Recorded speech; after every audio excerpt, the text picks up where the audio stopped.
Dito, Pastor. Okay for ya. Oo, bye-bye. Okay for ya. Bye-bye! I'll say goodbye to the phone. Shoutout mga Super D, magandang gabi po sa ating lahat. Tayo po nandito sa terminal ng Kuwait Airways. Tayo po ay pabiyahe patungong Pilipinas. Sa haba ng ilang taon din po bago nakauwi. Ito na po yung final. Talaga pa kami na. So, ito po ano.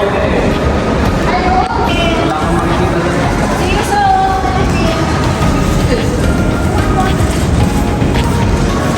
Oo. Papasok na kami ng ano, miswa at saka patola. With bola-bola. So, yun po. Ilan tayo? 35. 35. Ayan o. 35 kami. Susunod pa yung iba.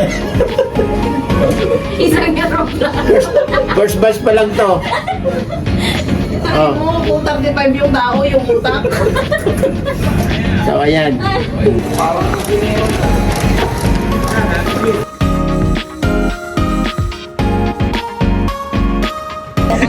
Ito na nga guys, hindi kami susugod na. Susugod na si Super D. Susugod na po doon sa lagayan ng maleta para makauwi na. Ayan na po, ayan na po. Alam ko ba't bawal yan kasi So ito na nga, nagka-problema ng konti yung bagahe ni Super D. Okay lang naman daw. Sa kilo ilagay dito, pwede daw. No problem daw, brother.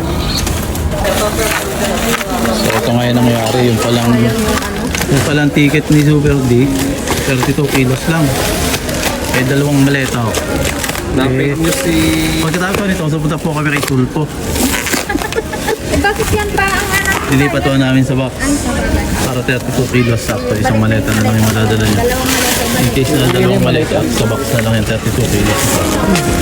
Ikaw pa pasok ka na. So ito na guys, pasok na tayo sa check-in. Pagdating po sa airport. No? Immigration, pauwi na ng Pilipinas si Super D. Ayan. Uwi na tayo sa ating bansang Pilipinas. Malaw po kami kay ano ay Sana uwi na ako. Super D. Super D ng bayan.